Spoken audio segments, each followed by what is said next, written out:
오늘 우리에게 주신 하나님의 말씀은 출애굽기 3장 우리 13절에서 20절 말씀입니다. 오늘 우리에게 주시는 하나님 말씀은 출애굽기 3장 우리 13절에서 우리 20절 말씀입니다. 다 함께 찾으셔서요. 제가 한 절 읽고 여러분들이 한 절 읽고 이렇게 한 절씩 교독하신 후에 20절 한 목소리로 함께 봉독해 올리도록 하겠습니다. 제가 먼저 13절 읽겠습니다. 모세가 하나님께 아뢰되 내가 이스라엘 자손에게 가서 이르기를 너희 조상의 하나님이 나를 너희에게 보내셨다 하면 그들이 내게 묻기를 그의 이름이 무엇이냐 하리니 내가 무엇이라고 그들에게 말하리이까. 14절 여러분. 하나님이 모세에게 이르시되 나는 스스로 있는 자이니라. 또 이르시되 너는 이스라엘 자손에게 이같이 이르기를 스스로 있는 자가 나를 너희에게 보내셨다 하라. 하나님이 또 모세에게 이르시되 너는 이스라엘 자손에게 이같이 이르기를 너희 조상의 하나님 여호와 곧 아브라함의 하나님 이삭의 하나님 야곱의 하나님께서 나를 너희에게 보내셨다 하라. 이는 나의 영원한 이름이요 대대로 기억할 나의 칭호니라. 너는 가서 이스라엘 장로들을 모으고 그들에게 이르기를 여호와 너의 조상의 하나님 곧 아브라함과 이삭과 야곱의 하나님이 내게 나타나 이르시되 내가 너희를 돌보아 너희가 애굽에서 당한 일을 확실히 보았노라.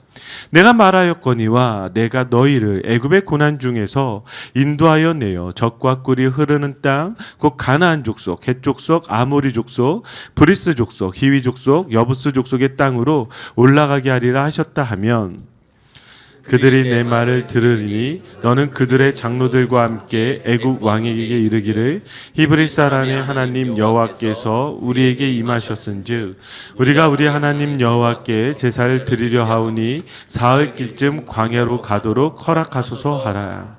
내가 아노니 강한 손으로 치기 전에는 애굽 왕이 너희가 가도록 허락하지 아니하다가 내가 내 손을 들어 애굽 중에 여러 가지 이적으로 그 나라를 친 후에야 그가 너희를 보내리라. 아멘. 여러분들에게 하나님은 어떤 분이신가요? 아마 여러분들이 각자가 가지고 있는 하나님에 대한 그런 생각, 하나님에 대한 이미지가 있을 것입니다. 제이비 필립스가 쓴 내 하나님은 너무 작다라는 책이 있는데요. 그 책이 기독교인들이 반드시 읽어야 되는 100대 책으로 선정되기도 한 책이죠. 이 책을 보면 우리가 가지고 있는 그 하나님에 대한 잘못된 그 이미지들 보여주고 있습니다. 한번 제가 목차를 좀 적어왔는데요. 1부에 사람들이 착각 속에 있는 그 작은 하나님이라는 제목으로요. 이렇게 쭉 나열되어 있습니다. 한번 여러분들 한번 여기 비춰보세요. 여러분들은 하나님에 대해서 어떻게 잘못된 이미지를 갖고 있는지 제가 읽어드리면 마음속에 경찰 같은 하나님, 부정적 아버지상이 반영된 하나님, 긴 수염을 휘날리는 위험찬 할아버지 같은 하나님, 온순하고 고분고분한 하나님, 절대적 완전을 강요하는 하나님, 안전한 도피처인 하나님, 상자 속에 갇힌 하나님, 자잘한 일에는 관심이 없는 총사령관 같은 하나님, 픽션 속의 하나님, 내게 너무나 실망스러운 하나님, 풍성한 내 삶을 방해하는 하나님, 자기와 비슷하게 만들어낸 하나님, 그 외에 잘못된 하나님 개념. 자, 여러분들이 하나님을 잘 알고 있다고 하지만 사실 여러분들이 하나님에 대한 생각 혹은 하나님에 대하여 그린 그림들이 매우 잘못 생각하고 있거나 매우 잘못 그리고 있다는 것을 여러분 기억하시기 바랍니다. 그래서 이 제이비 필립스는요, 우리에게 이렇게 이야기하고 싶었어요. 내 하나님은 너무나 작다. 너가 생각하고 있는 하나님은 너무나 잘못되었다라고 우리에게 이야기하고 있는 것이죠. 자, 그렇다고 한다면 여러분, 어떻게 해야 하나님을 우리가 알 수 있죠? 내가 그리는 하나님이 아니라 정말 하나님을 잘 알려면 어떻게 해야 될까요? 네, 맞습니다. 하나님이 말씀해 주셔야 되죠. 하나님이 말씀해 주셔야 그 하나님이 어떤 하나님인 줄 알 수가 있습니다. 오늘 말씀을 보면 마찬가지로 모세가 하나님께 이렇게 질문을 합니다. 한번 볼까요? 13절 말씀 우리 같이 한 목소리로 읽겠습니다. 모세가 하나님께 아뢰되 내가 이스라엘 자손에게 가서 이르기를 너의 조상의 하나님이 나를 너에게 보내셨다 하면 그들이 내게 묻기를 그의 이름이 무엇이냐 하리니 내가 무엇이라고 그들에게 말하리이까. 아멘. 하나님께서 모세를 부르셨어요. 그리고 다시 모세를 보내세요. 그런데 모세가 이제 저 애굽에 가야 되는데 그곳에서 지금 나를 보낸 그 하나님이 어떤 분인지를 이야기해 줘야 되잖아요. 그러니까 모세가 이제 하나님께 이름을 물어봅니다. 하나님, 하나님의 이름이 무엇입니까? 하나님의 이름이 무엇입니까? 이렇게 질문을 하자 14절에 이제 하나님께서 자신의 이름이 무엇인지를 말씀해 주세요. 자, 우리 한번 읽어볼까요?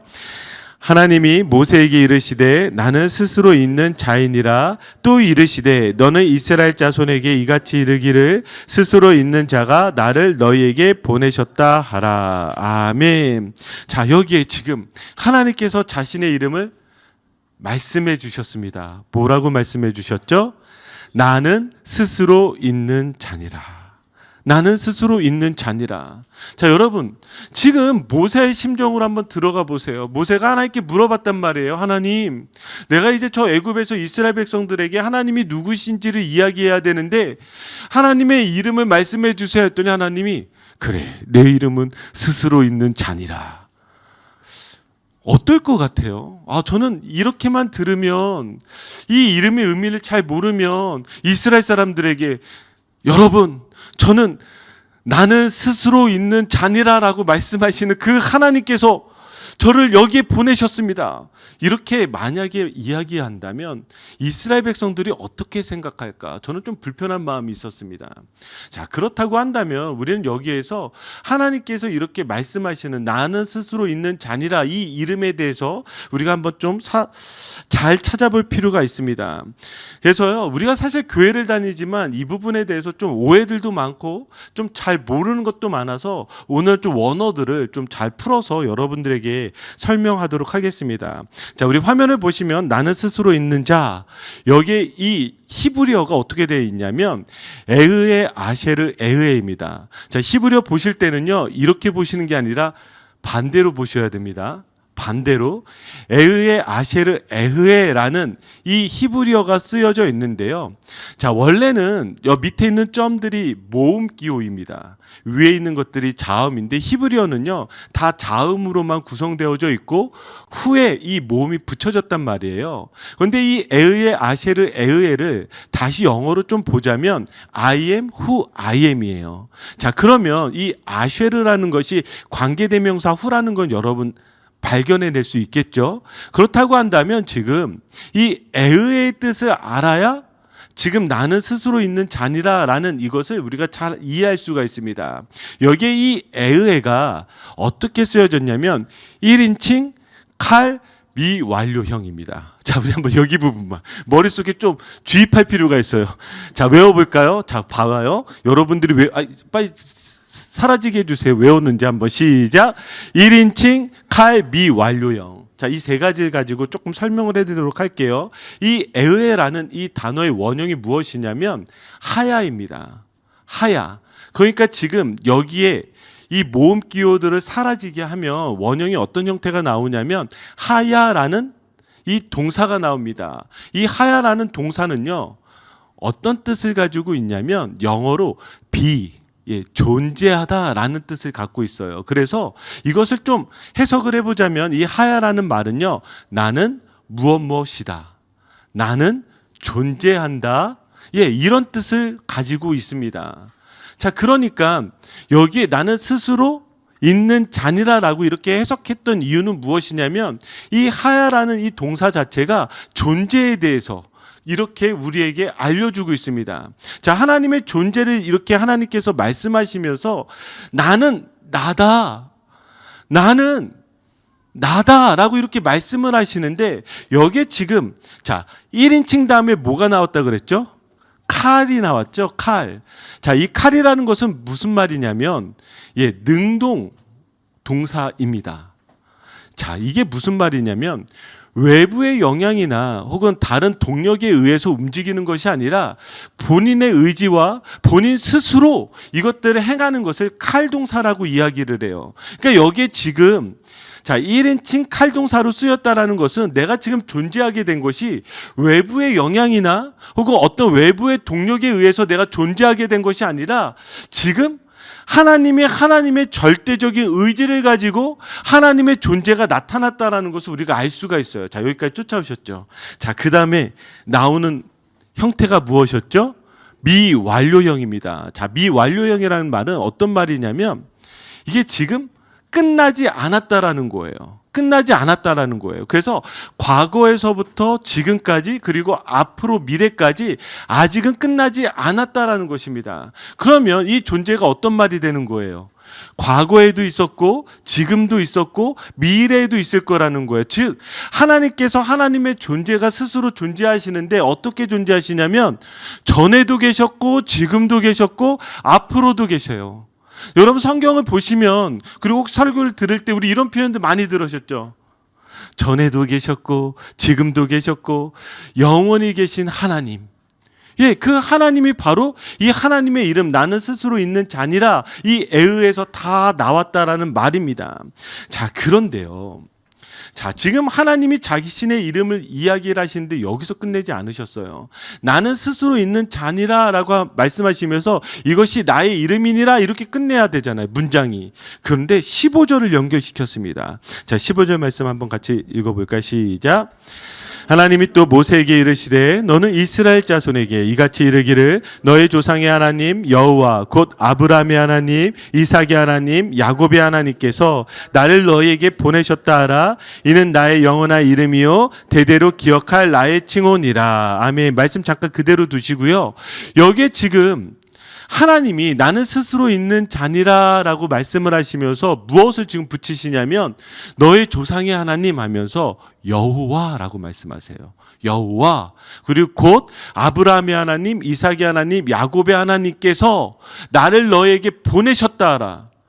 지금 나는 스스로 있는 자니라. 이것이 제가 조금 후에 설명을 하겠지만 이것을 우리가 여기에서 어떤 이름이 나오냐면 여호와라는 이름이 나와요. 어떻게 나오게 됐는지를 제가 설명해 드릴 텐데 지금 여기에 이 15절과 연결을 하면서 나는 스스로 있는 자니라 이것이 여호와인데 이 여호와가 무엇이냐면 아브라함의 하나님, 이삭의 하나님, 야곱의 하나님께서 보내셨다라는 거예요. 이게 지금 무엇을 의미해요? 지금 전혀 우리와 상관없을 것 같은 정말 스스로 존재하시는 영원히 계시는 그 하나님이 어디로 지금 찾아오셨다라는 거예요? 바로 이스라엘 백성들에게 찾아오셨다라는 것이 바로 이 여호와라는 그 말의 의미입니다. 자, 이것을 제가 좀 더 구체적으로 여러분들에게 설명해 드리도록 하겠습니다. 자, 우리 여호와라고 번역된 이 히브리어는요, 무엇이냐면 우리가 아까 제가 말씀드렸던 에으에서 원형이 하야 동사입니다. 그쵸? 그 하야에서 여기에 이 모음들을 빼버리면 자, 우리 화면을 잠깐 보여주시면 자, 여호와 여기 이게 하야 동사거든요. 자, 그에서 자음만 보시면요, 이 자음이 우리 로마자로 보시면 YHWH예요. 이게 예의에 여러분들이 아까 보았던 그 예의에서 원형에서 모든 것들 다 빼버리면 바로 여기에 나와 있는 이 히브리어가 됩니다. 자, 그러면 문제가 있어요. 무엇이냐면 이거를 어떻게 읽느냐라는 문제가 있잖아요. 근데 여러분 아시다시피 이스라엘 사람들은 이 하나님의 이름을 어떻게 여겼죠? 거룩하게 여겼습니다. 그래서 출애굽기 20장을 보시면 10계명이 나오는데 거기에 3계명에 어떤 계명이 나와요? 거룩하신 그 하나님의 이름을 여호와 하나님의 이름을 망령되이 부르지 말라라고 해요. 그래서 이들은요 한 번도 성경에서 이 단어가 나오면 무엇이에요? 읽지 않았습니다. 읽을 수가 없었어요. 이 이름을 읽을 수가 없었어요. 그러니까 사실은 이 단어가 나올 때마다 성경에서 여러분들이 보시는 이 여호와라는 단어가 나올 때마다 이 사람들은 이 성경을 낭독하고 성경을 불러줄 때마다 이 단어를 어떻게 했을까요? 읽지 않았단 말이에요. 그러다 보니까 이들이 여기에 이 이름을 하나님의 이름을 거룩히 여겨야 되니까 우리가 이대로 부르지 말고 좀 다르게 불러야 되겠다. 자, 그래서 바꾼 단어가 무엇이냐면 주라는 단어예요. 주. 그래서 이 단어가 나올 때마다 소리내어서 읽을 때는 자, 이 더 로드라는 뜻으로 아도나이로 대신해서 읽은 거예요. 아도나이. 아도나이. 자, 여기까지 이해가 되셨죠? 자, 지금 이 여호와라는 이름을 이 사람들이 읽을 수 없으니 어떻게 읽어왔다고요? 주님으로 대신 바꿔서 주라는 이름으로 아도나이로 읽어왔단 말이에요. 그런데 자, 이 성경이 이제 계속해서 보존이 되어져야 되다 보니까 이후에 맞소라 학자들이 나와서 성경을 봤는데 이게 이전까지는 괜찮았는데 추후에 이 발음들을 잃어버리면 안 되잖아요. 지금 이스라엘 사람들은 지금 히브리어 자음만을 보고도 이 단어가 무엇인지 알았는데, 근데 시간이 지나면 이것을 잃어버릴 수가 있겠다라고 생각이 들어서 그들이 모음 기호들을 다 붙여버렸습니다. 자, 그러면서 이제 아까 말한 그 예의에서 나온 그 단어들에 모음을 붙여야 되는데 어떻게 붙일까 하다가 무엇을 붙였냐면 이들이 거기다가 아도나이를 붙인 거예요. 아도나이. 그래서 그 아도나이를 붙이니까 이 발음이 어떻게 되냐면 야훼가 됩니다. 근데 사실은 정확하게 히브리식 발음 무엇이냐면 저 마지막에 있는 야훼에서 마지막에 있는 저 H가 묵음이 되어서 야훼가 되는 거예요. 야훼. 그런데 이 야훼라는 발음이 조금 이렇게 영어권으로 들어오면서 야훼라는 발음이 되었고, 저희가 쓰고 있는 이 여호와라는 이 발음은 영국식 발음을 음역한 거예요. 그래서 지금 저희는 여호와라고 써요. 아마 여러분들이 교회를 다니시면 어떤 교회들은 여호와는 잘못됐습니다, 여러분 야훼를 써야 됩니다, 이렇게 주장하시는 목사님도 계세요. 근데 더 정확하게는 야훼가 아니라 야훼예요. 야훼. 그러면 목사님 야훼를 써야 돼요, 야훼를 써야 돼요, 여호와를 써야 돼요? 근데 지금 이 시대는 저희가 보편적으로 이미 교회 안에 공통적으로 여호와라고 우리가 하기로 결정했기 때문에 여호와라고 여러분들이 부르셔도 아무 문제가 없습니다. 근데 정말 문제는 무엇이냐면 누구도 저 발음이 정확하게 무엇인지 아무도 몰라요. 아무도. 그렇지 않겠습니까? 그래서 이 여호와라고 우리가 이제 여러분들이 이렇게 불려지게 된 거예요. 그럼 이제 중요한 건 무엇이냐면 여호와의 의미가 무엇이냐라는 거예요. 여호와의 의미. 지금 왜 하나님이 여호와를 알려주셨는가를 우리 다시 한번 이 의미에 대해서 찾아볼 필요가 있습니다. 자, 모세가 이해한 여호와는 무엇일까? 그가 기록한 창세기를 통해서 우리가 좀 더 알 수 있는데요. 여러분 한번 질문해 볼게요. 여호와라는 이 하나님의 이름은 언제 가장 먼저 성경에서 등장할까요? 바로 창세기 2장 4절입니다. 자, 우리 창세기 2장 4절 볼까요? 같이 읽겠습니다. 시작. 이것이 천지가 창조될 때에 하늘과 땅의 내력이니 여호와 하나님이 땅과 하늘을 만드시던 날에. 아멘. 지금 여호와라는 이 말이 어디에 등장하고 있냐면 창세기 2장에서 모든 것을 다 창조하신 이후에 그 창조하셨을 때라고 표현할 때 여호와가 나옵니다. 그러면 이런 질문이 생기잖아요. 1장에 지금 하나님이 창조하셨을 때는 어떤 이름이 등장할까요? 자, 우리 창세기 1장 1절입니다. 우리 한번 같이 읽어볼까요? 시작. 태초에 하나님이 천지를 창조하시니라. 아멘. 자, 여기에 지금 여호와가 있어요? 없죠. 무엇만 기록되어져 있죠? 하나님만 기록되어져 있습니다. 이게 히브리어 원어를 보시면 엘로힘이 적혀 있어요. 엘로힘. 자, 원래 보통 성경을 보면 이 엘로힘의 단수형이 엘이에요. 그런데 성경은 엘로힘 복수형으로 쓰고 있죠. 그래서 우리가 항상 고백하는 것은 삼일체 하나님이 천지창조를 함께 이루셨다라고 우리가 고백하고 있습니다. 자, 그건 추후에 우리가 다시 생각해 볼 문제고, 여기에서 그러면 이 엘로힘은 어떤 뜻일까요? 엘로힘은요, 말 그대로 전능하신 하나님, 창조하신 하나님, 능력의 하나님, 그렇게 쓰여질 때는 다 엘로힘 하나님이 보편적으로 다 쓰여집니다. 그러니까 하나님께서 지금 전능의 하나님께서 천지를 창조하셨어요. 자, 그런데 그러면 계속 엘로힘으로 쓰면 되는데, 자, 2장에 이르러서 무엇이 등장하죠? 이제 더 이상 엘로힘 하나님이 아니라 아예 지칭하여서 여호와 하나님이라고 여호와가 등장하기 시작합니다. 그러면 왜 여기 2장부터 여호와가 등장을 할까요? 자, 이것을 저희가 이해를 하려면 이 창세기 2장 전체를 그려보면, 자, 창세기 2장에 하나님께서 1장은 전체를 창조하신 내용들을 기록하고 있다면 2장에는 지금 무엇을 특별히 더 기록하고 있죠?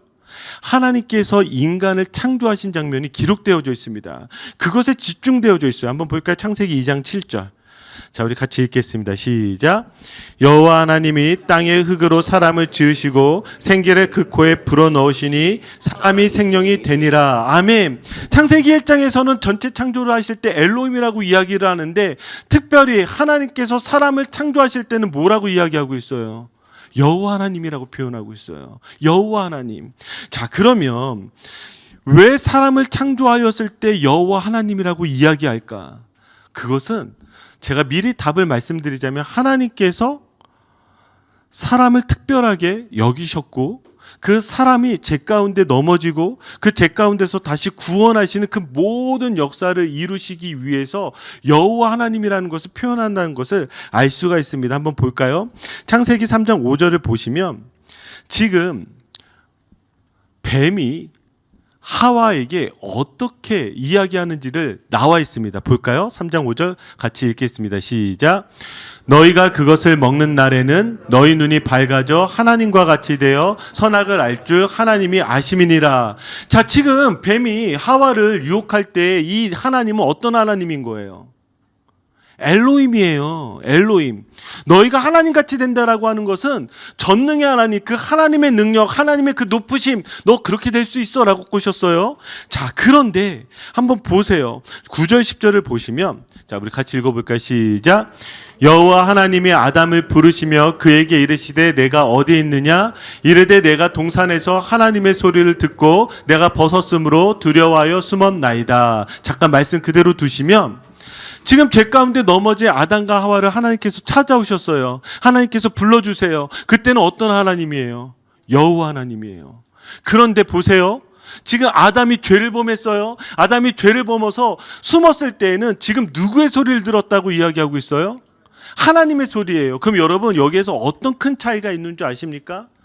죄 가운데 무너진 사람들에게 그 하나님은 엘로힘 하나님이에요. 그 엘로힘 하나님은 어떤 하나님인 거예요? 심판하시는 하나님이시겠죠. 그런데 지금 죄 가운데 있지만 그 부르시고 계시는 저 아담을 향해서 내가 어디 있느냐 부르시는 그 하나님은 어떤 하나님이에요? 여호와 하나님이에요. 그럼 이 하나님은 어떤 하나님이 되는 거예요? 구원의 하나님이 되는 것이죠. 자, 제가 아까 여호와 하나님을 설명을 할 때에 지금 내가 스스로 있는 자니라라고 하면서 그 다음 절이 연결되어지면서 이것을 가지고 하나님께서 함께 말씀하시면서 이것이 나의 이름이니라 이렇게 말씀하셨잖아요. 자, 그러면 여기에서 알게 된 게 무엇이에요? 바로 하나님께서 이스라엘 백성들을 구원하시기 위해서 찾아오셨다라는 거. 바로 그 하나님이 여호와 하나님이에요. 우리와 아무 상관없이 나는 스스로 계시는 먼 곳에 계시는 하나님이 아니라 그 하나님이 지금 이곳에 찾아와 주셔서 내가 너희를 구원해 내겠노라, 이것이 바로 여호와 하나님이라는 것이죠. 그래서 여러분들이 시간이 되실 때 출애굽기에 보면은요, 지금 하나님께서 이 구원의 사역을 이루시기 전에 하나님은요, 여호와라는 단어가 한 단어도 기록되어져 있지 않습니다. 이상하잖아요. 그때는 엘로힘의 하나님이세요. 그런데 하나님께서 모세를 부르시고 구원하기로 작정하시고 하나님이 이곳에 찾아와 주셨을 때, 그때 바로 이 3장에서부터 여기에 무엇이 기록되어져 있냐면 바로 여호와 하나님이 기록되어져 있다라는 사실입니다. 자, 그러면 다시 정리하자면, 지금 엘로힘의 하나님이 여호와 하나님을 우리에게 가르쳐 주시는 것은, 엘로힘의 하나님은 전지전능한 하나님이시지만 여호와의 하나님은 무엇이에요? 죄악 가운데 무너진 이 세상을 구원하시기 위해서 찾아오신 그 하나님, 바로 여호와 하나님이라는 거예요. 마치 그 애국 가운데 죄 가운데 묶여 있는 그 이스라엘 백성들을 구원하실 때에 그 하나님 찾아오셨을 때 그 하나님은 어떤 하나님이다? 바로 여호와 하나님이신 것이죠. 여러분, 이것을 아셔야 이 신비를 깨달을 수 있는데, 무엇이냐면, 여러분, 이런 질문 생기지 않아요?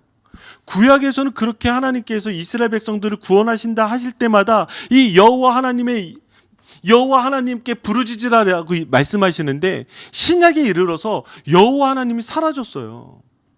이상하잖아요. 이상하게 성경을 읽을 때마다 하나님 하나님 그러는데 왜 여호와 하나님이 사라졌을까? 이게 제가 목사니까 궁금한 건가요? 예, 저는 그게 너무 궁금했거든요. 그런데 아무리 신학서적을 찾고 사전을 찾아봐도 이유를 이렇게 이야기해요. 왜냐하면 히브리어에서 헬라어로 바뀌었잖아요. 헬라어로 바뀌면서 헬라에서 하나님의 호칭에 대해 여호와라는 단어가 없어서 다 통칭을 해서 떼오스라는 단어를 사용했습니다. 그러다 보니까 이 안에는 여호와 하나님이 사라졌대. 전 동의할 수 없어요. 왜 동의할 수 없는지 알아요? 제가 성경 전체를 읽어가면서 제가 발견한 사실은 무엇이냐면 이 여호와 하나님의 신약 가운데 누구로 드러나고 누구로 나타나죠? 예수 그리스도로 나타나잖아요.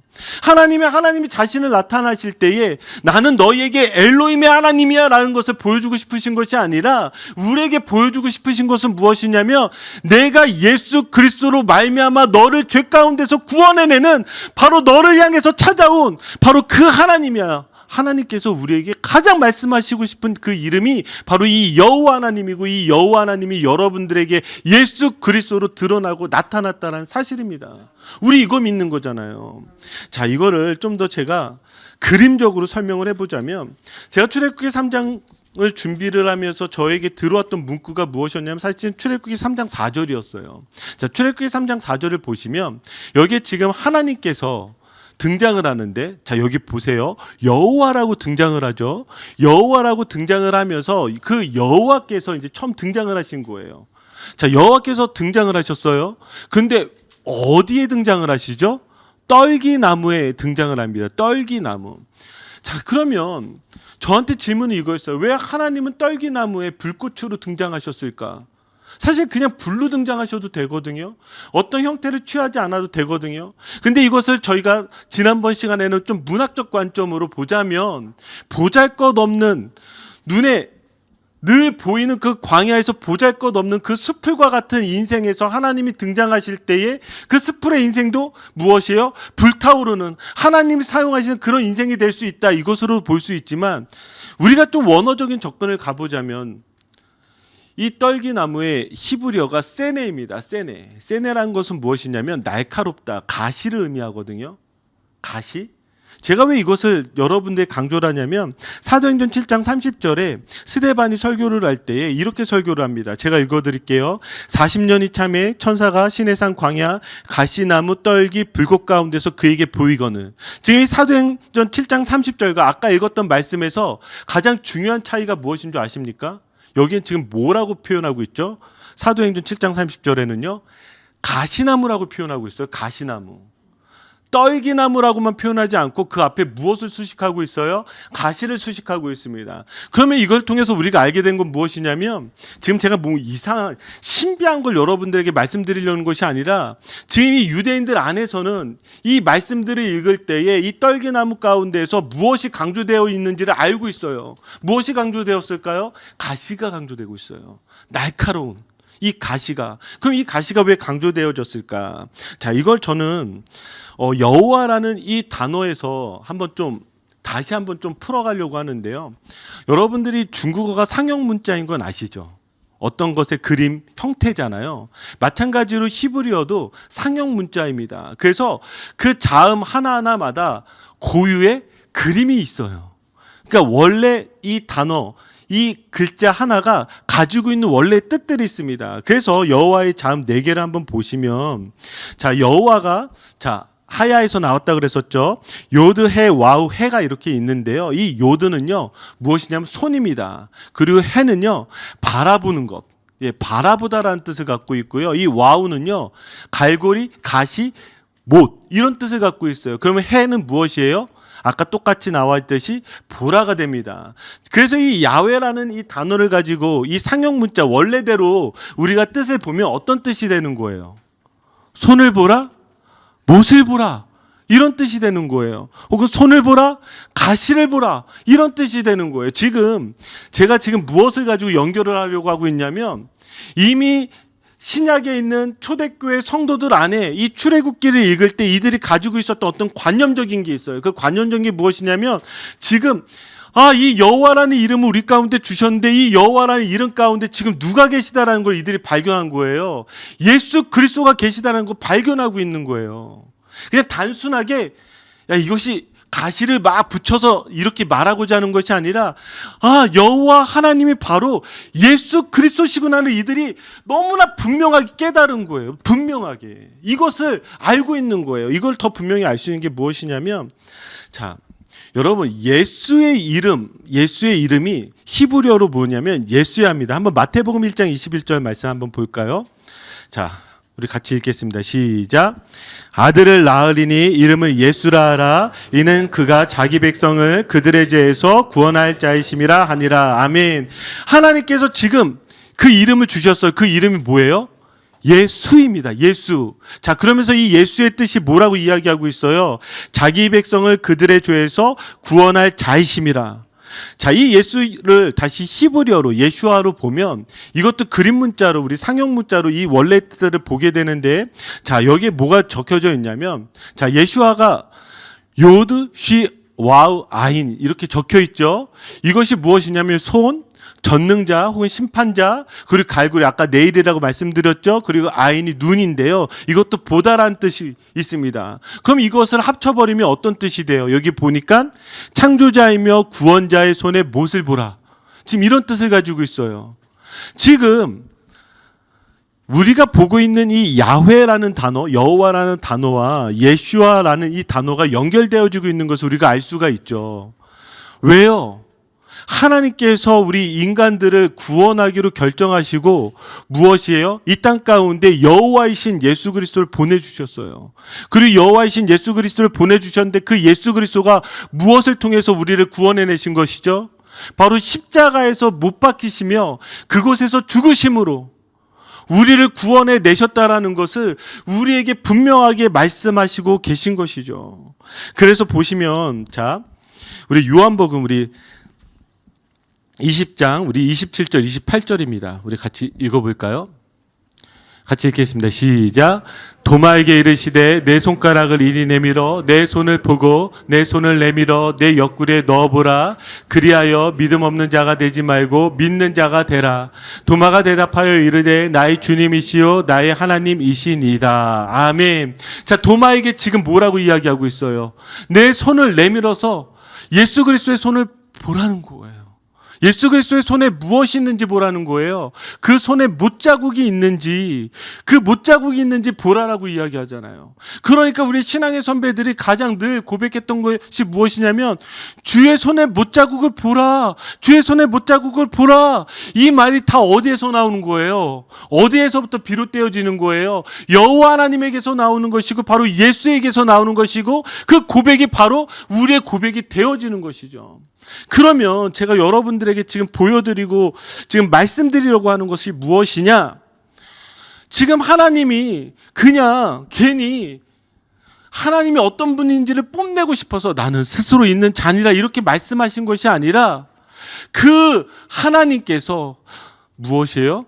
나를 구원하기 위해서 찾아오셨다라는 것을 하나님이 지금 이 시간 여러분들에게 말씀하고 계신 것이라고요. 하나님이 여러분들과 전혀 상관없이 저 머나먼 곳에 계신 것이 아니라 그 하나님을 지금 우리에게 보여주고 싶은 것이 아니라 성령님을 통해서 지금 이 시간 여러분들에게 보여주고 싶으신 그 하나님 무엇이냐면, 아니 나는 너와 상관없는 하나님이 아니라 내가 너를 찾아와서 너를 위해서 저 십자가에서 죽고 영원토록 무엇이에요? 너와 함께하는 그 하나님이 그거 말씀하신 거예요. 여러분 믿으십니까? 믿으십니까? 그렇기 때문에요. 요한계시록 22장 13절 보시면 마지막에 예수 그리스도가 성경의 마침을 무엇으로 끝내는 줄 아세요? 여호와 이 이름으로 끝내세요. 우리 한번 같이 읽어봅시다. 시작. 나는 알파와 오메가요 처음과 마지막이요 시작과 마침이라. 아멘. 왜 예수 그리스도가 이렇게 선포하며 이 성경의 모든 것들을 마무리할까요? 마침할까요? 우리에게 그거 보여주시는 거예요. 모든 너의 인생의 시작, 모든 너의 인생의 끝, 그 모든 것이 무엇으로 이루어지는 거예요? 여호와 하나님, 예수 그리스도로 우리 가운데 이루어진다라는 것을 마지막으로 선포하시는 것이죠. 여러분, 여호와 하나님께서 여러분들을 찾아와 주셨습니다. 우리는 그 찾아와 주신 그 예수 그리스도 앞에 아멘하며 복종하며 그리고 우리의 신앙을 시작하는 것입니다. 만약에 하나님이 우리에게 여호와 하나님이 아니시라면 우리는 죽을 수밖에 없습니다. 만약에 우리의 하나님이 여호와 하나님이 아니시라면 우리는 심판받을 수밖에 없습니다. 그러나 그 하나님께서 여러분들을 불쌍히 여기시고 여러분들을 불러내어 주시고 여러분들을 찾아와 주셨다라는 이 사실, 이것을 우리가 함께 믿음으로 고백하시기를 예수 그리스도의 이름으로 축복합니다. 우리 같이 기도하겠습니다.